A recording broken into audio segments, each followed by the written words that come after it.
Thank you so much for joining me today on just a little conversation we wanted to have with a recovering narcissist. And I don't know if you'd consider yourself a recovering empath or loved one of a narcissist, I but would I would consider myself a highly empathetic person yeah, who is a recovering narcissistic abuse survivor. there we go. Perfect. Yeah, and we kind of met on TikTok between our different channels. I talk about what it's like to recover as a narcissist and what it's like inside our weird minds, and you speak to narcissist survivors, abuse survivors. Is there anything Mhm. you'd want to add? No, that is pretty much what I do. I share my own healing. I share my own healing and any sort of information that I come across to do with narcissism, but I'm also do it from a more informal and personal perspective. So I usually use my own experience when I am discussing things to do with narcissism because I'm not an expert, I'm not a psychologist, but I am someone who has experienced it firsthand. So, yeah. Yeah, I love your videos. I think you're the only person I follow right now on TikTok. I don't. I'm still finding people to follow, but um, yeah, well, we thought it'd be fun to get together and tackle a question from two very different perspectives. And I think we're going after a big one for our first conversation. When is the right time to leave a narcissist? And Yes. man, I've seen comments and know people who it took them 30 years to wake up, for their narcissist to wake up. Plenty of stories where someone's never woken up, and other Yeah. stories where they wake up and they can have a happy life with the person they made babies with, and where they've actually already got a lot of commitments to. Yeah. So yeah, I think that this will be a fun conversation. I want to preface it with um, you know, I don't think that anyone should be putting up with abuse, and I don't think that anyone should ever stick around in a relationship where they are scared for their safety or the safety of their loved ones. And yeah, if we give hope to anyone here, I think that it's important to uh, my biggest fear is that I'm giving false hope to people who should probably leave a situation. And I guess I just want to say I don't want to do that. And I think that's why we're trying to figure this out, is like, Yeah. we don't want to cause undue harm to families and split apart families, because right now the only thing on the internet is leave the motherfucker. He's, a mess. And uh we want to offer maybe a more nuanced view. And but at the same time, we don't want to make someone stay too long. And so, like, threading this needle perfectly, I think, is going to be a really hard thing to tackle. So maybe you can start out and share, like, how do you think of this problem when people ask you when is the right time to leave? How do you think about it?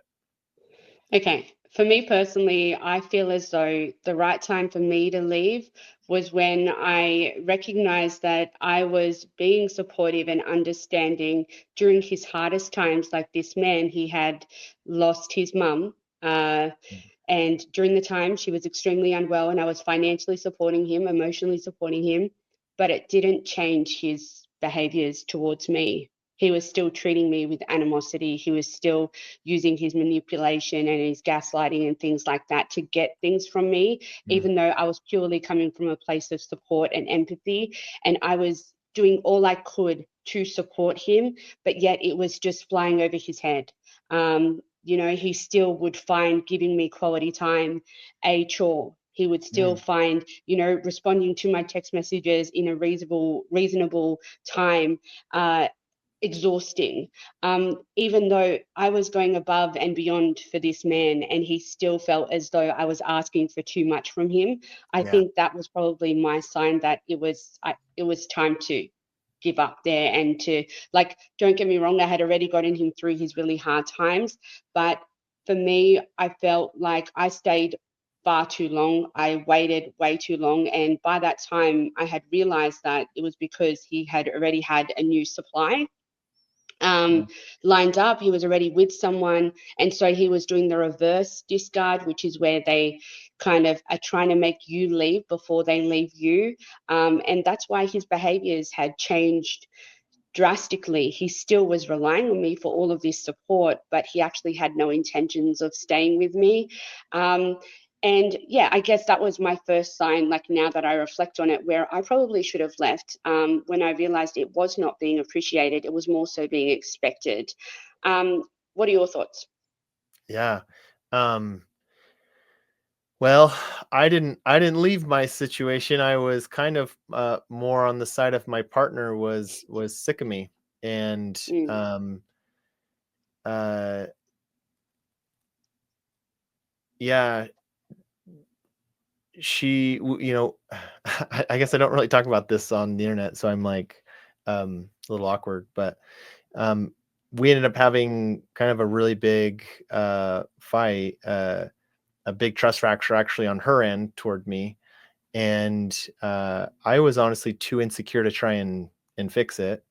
And so I didn't want to, but we were going to therapy, and she ultimately was like, I don't want to do this, and she left. So I don't know what her reason was. As I think of the problem, though, I think of it as, because a lot of people who talk to me are like they're married to the narcissist, or they like can't leave. Like financially, it's really not possible, or they truly love this person. This person has a great personality, have so many things in common. They feel like soulmates, but on certain topics in certain situations, it's just like this explosive human is there, and they just yeah, can't, you know, kind of reconcile that part of them. And so the way that I've kind of come to think about it is that someone needs to know that nobody owes the narcissist trying to help them heal. If you're the mm, partner, the loved one, it's not your job to try and help them heal. But if you want to try, if you want to stick it out, here's a handful of things, and it's a lot of what I talk about in my videos. And um but the question I believe that they need to ask themselves is, how much energy do they have left in the tank? yeah, How much do you really want to give to this? Because I feel most people find my stuff and it's like, I'm exhausted. I'm like, I got fumes left. I'm like, well, if you're running on fumes, if you have no more, energy left, then this could take years, could take a decade, who really knows? And so you have to, I feel like it really comes down to a question of boundaries. How much are you like, how can you exist in this relationship with this person and preserve your energy, preserve yourself, so that it doesn't, you you don't destroy yourself trying to wait for this person so much so that when it's all over and he's left, you can't pick up the pieces afterwards of your yeah. of your own self. So it's I focus a lot on how much energy do you have left, and what are your boundaries to try and preserve that energy and make that last, as long as you can. Jordan, So can I ask you a personal question? Were maybe, I don't know, you I'm one nervous of now. those, were you one of those serial cheaters? I did cheat on my wife. Yeah. And yeah, I did. Would you say, because this is coming from a narcissistic abuse survivor's perspective, Yeah. don't you think it's not okay for us to stay if they are consistently cheating on us with somebody else? Wouldn't you find that disrespectful and degrading for Absolutely. us? Absolutely. Yeah. Yeah, Unless someone was like complete, like ready to show up and do, I think that forgiveness can exist, but it's not just like, oh, I'll just stop doing it forever. It's like, I will find out what caused this to begin with, and all the therapy and all the things. um yeah, I think Esther Perel, in her book State of Affairs, talks about how in America, um people, or in Western culture, people are very like, if any cheating happens, like it's over, it's out, never again. And that in European culture, they look at it as like, well, they're going through this thing in their life, there was, maybe there's more to it. It's like they're a little bit more nuanced about it. And I don't know the right answer, but it's really hard to say, well, if someone cheats, then it's like absolutely get out of there. um but I because, I guess, mean, yeah, go ahead. when I think about it from an empath's perspective, I have been raised to always be highly like honest, loyal, trustworthy, giving. I even in my marriage before I met the narcissist, right? I was married to a man, and we were together for 9 years. And even though I would say our sex life wasn't the best, okay, I still was completely loyal to this man, and I would never, ever, ever consider cheating on this man because I had too much respect for him as well Yeah. as myself to ever make a decision like that based on lust. Yeah. But I guess Yeah. that's where we differ in the sense of that. Like sometimes I feel like, correct me if I'm wrong, but I feel like in a narcissist mind, sometimes lust can overpower that logic. And we tend to think from a perspective of or narcissists tend to think from a perspective where they will act in a way that will benefit themselves at the time, but they actually don't consider the repercussions because they don't assume that they're going to be found out. And they have this mentality. And I only know this because when the narcissist had these discussions with me about cheating on his previous partners, he would say to me, what they didn't know didn't hurt them. Like in other words, like I was always under this mentality when I was cheating on my partners that It what wasn't they actually didn't hurting. know wouldn't hurt them, Yeah. you know? Yeah. So is that the same for you? I had that exact same delusion. And I think that Yeah, that's part of the reason that narcissists are really likely to cheat is that I think one is that they're highly delusional. I mean, narcissism itself is a condition of delusion, and yeah, so I think there's that aspect, but I also think that because they don't experience love in a correct way, that yeah. they don't understand like how to like act correct. Like I think that plays a part. I don't have a fully formed thought around that, but then I actually think that the bigger part is that because they want that external validation so badly, and this was my case, that when somebody gives them eyes, it's like filling them with gas. It's like giving them all the supply and all the things that they want. And so they're heavily geared toward trying to get that, and so they can find themselves in situations where uh yeah, where they're more They're likely to cheat tempted. because they want that. Yeah. Yeah. Yeah, I don't know, because like I understand your whole perspective of, if they cheat, that shouldn't be the end of like blah, blah, blah, if they're willing to work on themselves and so on. But I think the issue that I also have from that perspective is that a lot of the times someone who cheats, it comes down from this deep rooted belief or warped view that this person, like I'll get better at it, like I'll get better at cheating so that they won't find out, or like Mhm. I'll find a way to not hurt them because I don't know how I'm trying to voice this in a way that makes sense, but No, I get it. over time they think that their ability to cheat gets better, um and they won't find out because I've done this now, or they won't find out because I don't have Tinder anymore, like I'm using, I don't know, a Yeah. different app. But Yeah. like and I don't know, this could have just been the narcissist that was in my life, but he very much had that sense of mentality where he had these tactics of learning from his past relationships and adapting his ways to get around getting to be who he was or doing what he wanted to do. So for example, he realized in the past, like his Instagram, following people on his Instagram was going to highlight that he was being unfaithful to people. So then rather than using Instagram to attract new partners, he was using Reddit. Um, Mm. those kinds Yeah. of things. And Yeah. like, I understand that all narcissists vary to some degree and not everyone is as extreme as that. But I guess for me, cheating is a big one for me. And because I'm the complete opposite to a cheater, I Yeah. guess I could never really sit here and say it's okay. So if you ever were like, if a narcissist was ever with someone else who had cheated or has been tempted or whatever, I think it would be a different story. But for say someone like me who's always like been brought up to be highly respectful, like I grew up in a Lebanese family where my dad and my mum, were very strong on the only way you show your morals and values is by respecting yourself. Like you Mm. treat yourself like a temple, and not Yeah. everybody deserves. to be in your temple, you know? Yeah. Yeah. So completely different upbringing, whereas the narcissist that was in my life was Western. He was Aussie, grew up in a household where sex wasn't a big deal. It was, we were polar opposites. And I think it was Oh, bizarre because that was why we connected on such a deep level. Sorry, that's my dog in the background making you're noise. Cookie, stop. fine.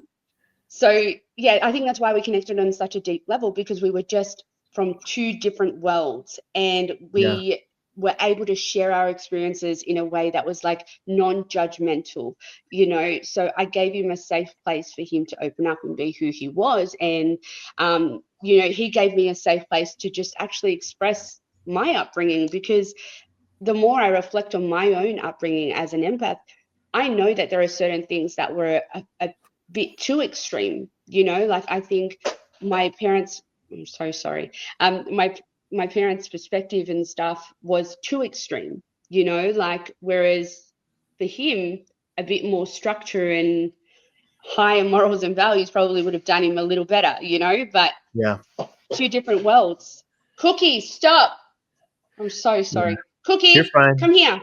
Come. The sound isn't really Come coming here. through on my end very much, so Oh, it's not good. no, I'm not really. so I sorry. hear like one teeny little bark, so it must Oh, not be okay, coming good. through very well. No, she's got a little brush and she's swinging it across the Oh. floor. It's really frustrating. Oh no, it's fine. It's Um, not bothering me. okay, good. I think something that we're kind of stumbling upon is that if the way a narcissist behave is betraying your values, Yeah, then it's a time to say, maybe I exit. And if those values, yeah. if it doesn't seem like they can get on board, or if it's like, it sounds like, if that mistake was ever made for you, it's just, Mm. that's just an immediate out. How do people know? I think it's so hard to know what your boundaries are, or like what that, not boundaries is the wrong word, but like what your, like, get them kicked off list looks like, those absolute no's.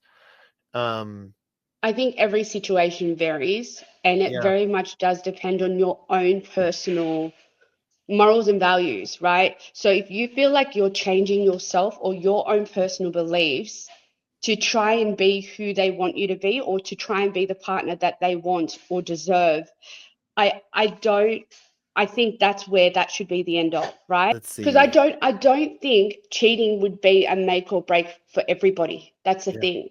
I yeah, genuinely think it really does come down to the person themselves and their upbringing. But I do think it is disrespectful, and I think if a narcissist actually wants to be in a healthy relationship with somebody, they need to find ways to, you know, be a bit more open and honest about their temptations and actually speak to their partner about it. Because I think the reason why I feel like if a narcissist actually goes and seeks therapy and gets help and they get a diagnosis, right, they can then openly speak about that with their partner and be like, look, I've been diagnosed with narcissistic personality disorder. There are certain things about me that I'm starting to learn that I need to work with. And one of them is blah. And if that is lust or whatever it is, they can say to their partner, well, sometimes I get tempted to blah, but I'm being open and honest with you about it. What yeah, can we do about this? And, like, this is the thing, right? This is where I say to you, I'm very weird, because when he was in my life, I started to catch on that he had narcissistic tendencies. I wasn't quite sure that whether he was or wasn't a narcissist. But I started to be more open, so weird, and I'm being very, very honest and open with you, like I do in my content.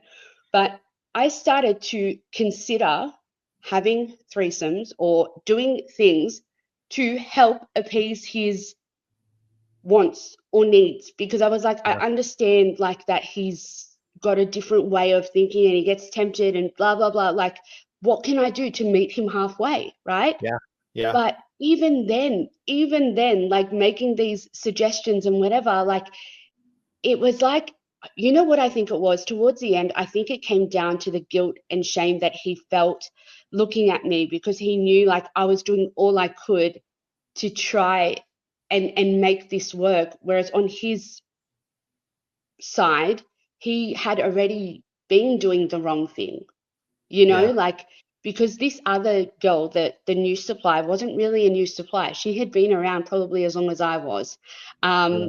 you know, and I just had no idea about her. So here I was thinking, oh, he's trying to change from me. He's trying to do this. He's trying to do that. But he wasn't. He was just living two different lives with two different people. The other girl didn't have the same kind of morals and values as I did, wasn't as emotionally in depth. Like, he didn't have deep conversations with her or like share his past traumas and blah, blah, blah. Like, he had a need for both of us in different ways. Yeah.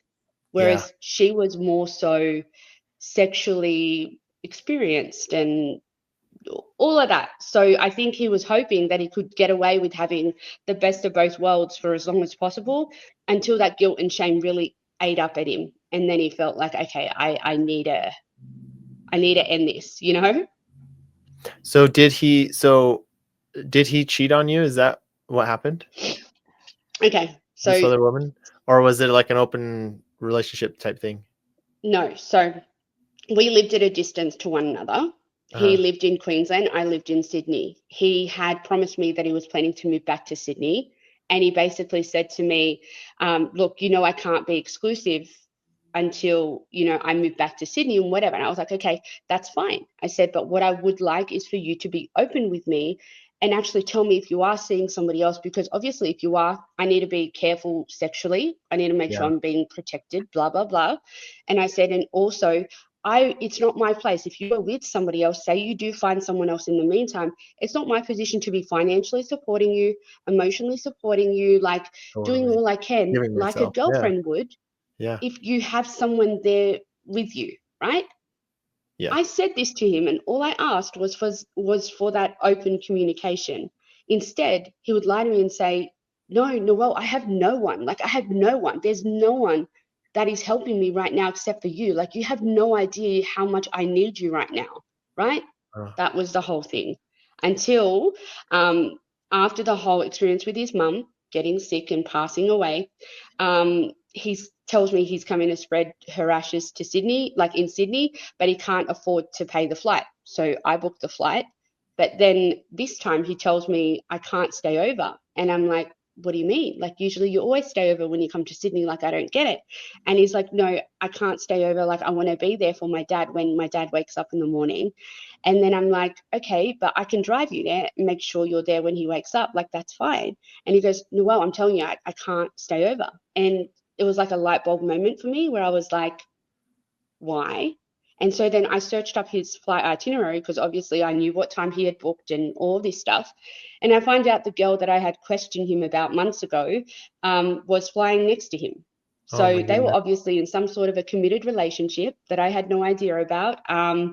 And she was coming with him to obviously spread his mother's ashes, as you would, the girlfriend or whatever.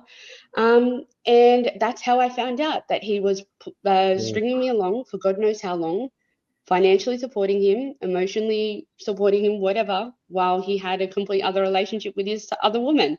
So that's my story in a nutshell. I am so sorry that you experienced that. It's incredibly It's hard. okay. Look, it was extremely hard, and I'll be honest, I wouldn't be smiling like this and being Even okay through it. speaking about it if you had Yeah. spoken to me 2 years ago, but it's Yeah. been 2 years now. So Yeah.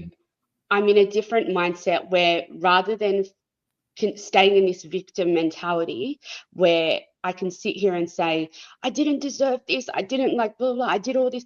I actually sit here and I reflect on myself and I think to myself, well, Noelle, you saw the red flags. You saw that he wasn't committing to you. You Yeah. saw that he would continuously disappear and then reappear. You recognize that you felt used at times because he would shower you with this attention and then out of nowhere he would pull back, and you didn't, like, once you gave him what he wanted he would pull back. You felt used, but you continued to do what you were doing. So Yeah. you also need to sit here, like, as narcissistic abuse survivors, and reflect on your own actions and think to yourself, if I had higher boundaries and expectations, this wouldn't have gone on as long as it did, and I wouldn't have lost as much as I did to this man. So I guess for me, my mentality's changed over time. It never was like this. I was very much like those narcissistic abuse survivors who was like, they're evil and they're this and then like I was that 2 years ago. Yeah. But through my own healing and through my own education and understanding, I've changed because, I feel like everybody has good and bad sides to them. Everybody has certain things, certain addictions, and certain things, everyone. There's no one that is perfect in this world. And for us to be here criticizing somebody when we're not perfect ourselves, like it's not the right way to go about things in life. So yeah, that's a Yeah. bit about me. Wow. That sounds so incredibly difficult. I can't believe he made you pay for the flights, and I oh, paid for a lot more than that. you went through that. Trying to kind of circle it back then. Not sure where we were, to be honest. I kind of got lost in that. Um, So the cheating, in my yeah, circumstance, it wasn't that he was technically cheating, but it was actually worse than that because even though I was saying, if you're going to be with someone, like just be open, like just tell me and I'll let go, move like and on. I'll move on. But that's what it was. It was because I said I would let go, like and I would move on myself. Do you know what I Yeah, mean? So yeah, that's absolutely. what it was. That was why he was lying because I don't think he was ready to let me go yet at that time because he still needed me for things. Yeah, yeah. Yeah, Man, that is so. Had he kind of used you for things in the past, I guess? yeah, Yeah, yeah. So even prior to his mum getting sick and unwell and stuff, this is like the biggest thing that I talk about on my in my content when I disclose things about my past. He was wanting a career change, and so I was so supportive of this to the point where I said, "Okay, so what do you need?" And he was like, "Look, I would actually need a ute because like I'm wanting to be a renderer, like I need a ute, whatever." So and he goes, "But I can't get a loan, like because I don't have like a good credit rating, blah, blah, blah." And I said, "Well, I'll give you the loan and you just pay me back. Like, that's fine." And he was like, "Are yeah, you sure?" I'm like, "Yeah, yeah, all good. Like, I'll do that." So I actually even supplied him with the tools for his new job. I bought him the ute for his job, everything. And this was all thankfully on my part. Anytime I sent him money for these things, I had written loan on my bank statements. So at least I had a paper trail. yeah. Um, but he refused to pay back the loan until I took him to court just to get like a settlement thing Oh, done. So this is what I mean by like the torture didn't just stop at the discard. Like he tormented yeah. me for Oh my God goodness. knows how long, just stringing things along when all I did was help the man. Wow, that's so much. I So think what I'm this. assuming What, your situation wasn't as bad. no, no, I did Okay. the opposite. When my ex and I separated, she was really well taken care of financially, but well, I can't actually say that. No, I was not the most forthright in a few items with the divorce. So where our kids would go to school, and then we ended up having a big fight over that because she had wanted to move them to further down. I wasn't quite ready to go there, and then when she went to move, she she couldn't, and so there's a ton of frustration there, and some financial stuff too because they had like expected to be there. They had to drive back and forth a lot, and I think there's a lot of ongoing frustration there. So I think that what this kind of topic brings to mind for me is like we should kind of think about when a narcissist is going to wake up and change as thinking about like when will I catch a fish? Like if I'm sitting there with my reel sitting in the water, like you never know. You might catch it in a minute. You might never catch anything. You might take hours. I think it's similar with narcissists. Like when will they wake up and start to change? Who knows? They might never. And so if we should probably tell me what your thoughts are on this, but we should probably show up to the relationship as if they will never change in some ways. Yeah. So if you Yeah. assume he's never gonna, he's never gonna wake up, then I'm not gonna loan him any money. if he's never going to wake up, then I'm not going to extend myself in these ways because, it's just going to hurt me. What's your thoughts on that? Yeah, I completely agree with that. I think if I had had that mentality, I would have saved myself a lot of time, money, efforts, and everything like that if I had actually sat here and thought to myself, this man isn't going to change. Like, in other words, this is what I have to accept. I either accept what I have in front of me or I don't, Yeah, because realistically, I kept giving all of this support and all of this stuff in this assumption that he would one day wake up and realize how much I was doing for him and want to treat me the same, right? yeah, But what we need to realize, just as human beings in general, is if somebody continues to be rewarded for doing the wrong thing, why would they stop doing the wrong thing, right? absolutely. Yeah, So that's what perspective we should have with the narcissist. We sit here and we continue to reward them by giving them our supply, by being supportive financially, emotionally, all this stuff, even though they're treating us like shit. So we're cementing in their mind that we're accepting of that behavior. In fact, we're happy with that behavior because we're rewarding them for the yeah, way that they're behaving. So rather than doing that, we really need to sit here and go, okay, I'm not okay with how you're treating me. Now we have two options here. You either find a way to improve the way that you're treating me, or I need to find someone who will treat me better, because I can't sit here and tolerate this abuse. I can't sit here continuously feeling used. I want to sit here and feel like I'm on par with you. I want to feel like we're a partnership, and not that I'm in a one-sided relationship where I'm giving all I have and you're just taking. yeah, absolutely. Yeah. And I like this quote. They're like, we train people how to treat us. Just exactly what you were Yeah. saying. It's like, and no one's going to change something until they have to change it. That's just like normal, humanity. And I think the reason the narcissist empath dynamic is I'd say actually say narcissist egoist. And an egoist is usually also an empath, but an egoist is someone who doesn't have their own voice, isn't strong in what they need. And the reason I think that this dynamic is so painful is because the narcissist has this delusion that they deserve and are should get everything, and Yeah. the empath or egoist is just in a state of, I'm not sure. Maybe I should give them this. Maybe I should That's right. cross my own values and my own boundaries and keep giving and giving and giving. And then they finally get to this point where they've just exhausted themselves. They've given everything they can.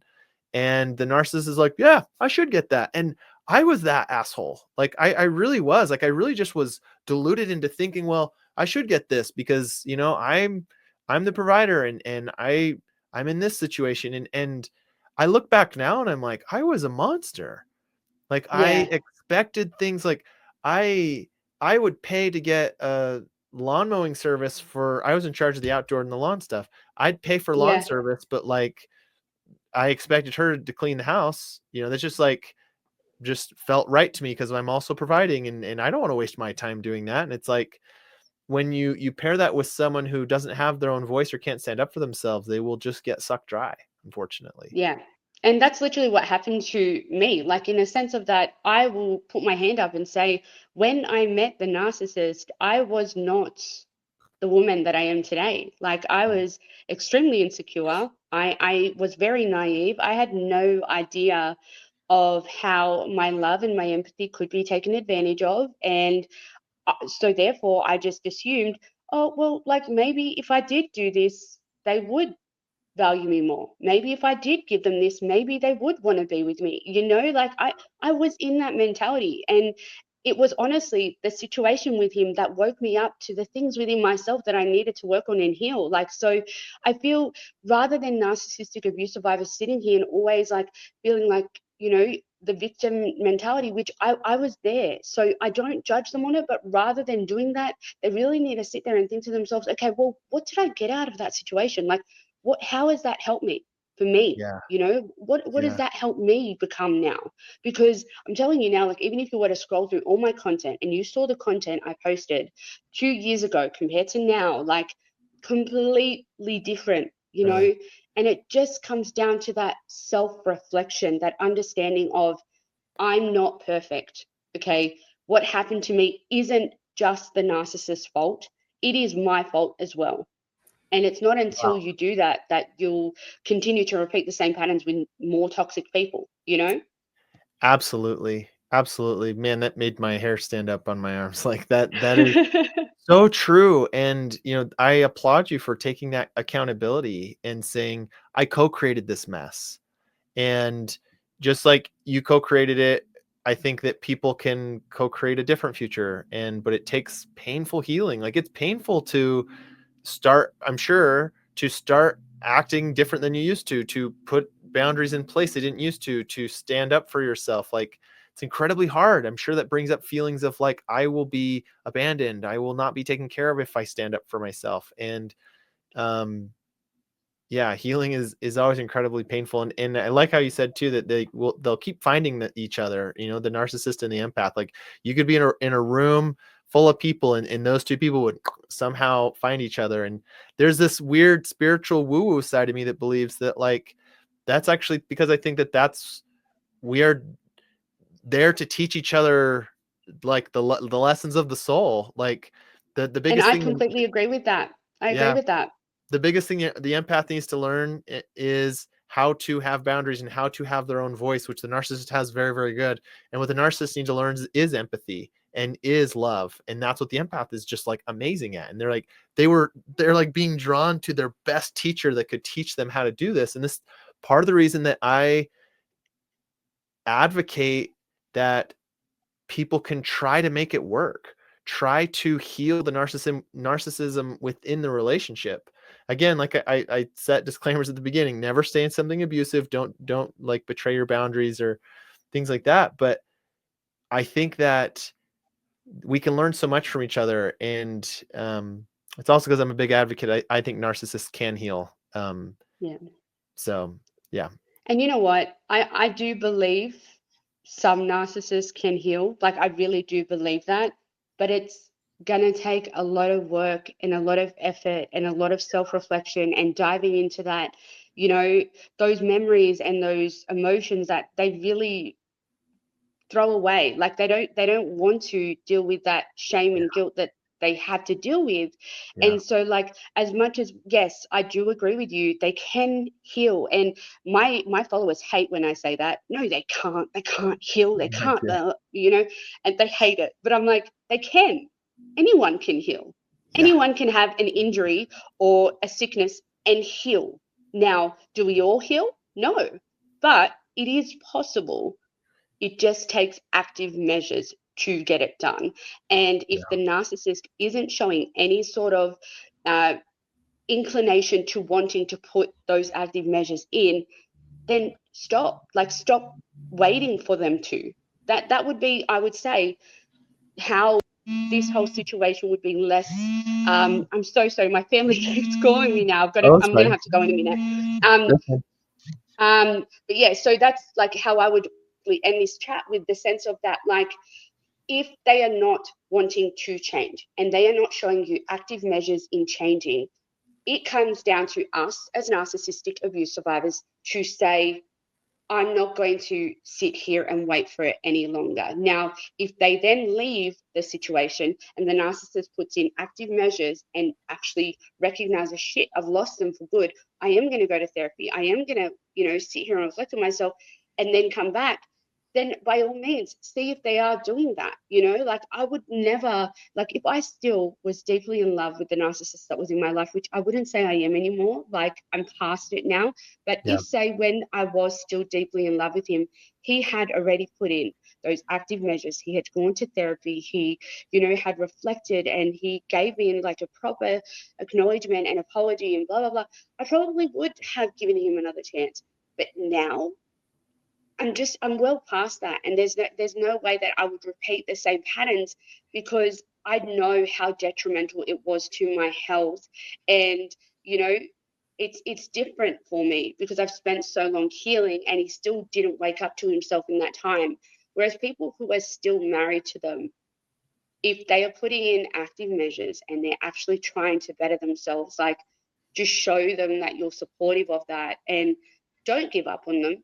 but then also realize at some point you need to uh, love yourself enough to know, okay, I've given all I can give. It's time for me to let go. That's it. Yeah. I think that's spot on. I would add that sometimes you need to narcissists are just masters of self-deception and self-delusion. And so I think sometimes you need to help tell them what you need. It's like, Yeah, look, this is what it looks like to me, because they don't want to believe that they are as much of a problem as they are, and so they say, well, yeah, I'm reading a book, or I joined this like support group. It's like, no, I need you to go to therapy. I need you to be like changing these behaviors, like be very clear about what you need so that you're both on the same page of what needs to be done.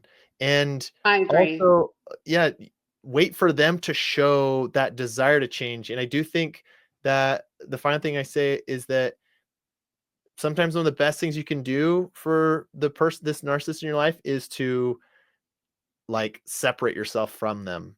Like it took a Yes. divorce for me to stop, and then I started seeing the same pattern show up in my second big relationship, and I was like, ooh, I think this might be something about me. And I think pain is an amazing teacher, and sometimes that's just what they need. It's hey, I'm gonna sleep in the basement. Hey, I'm gonna, you know, Yeah.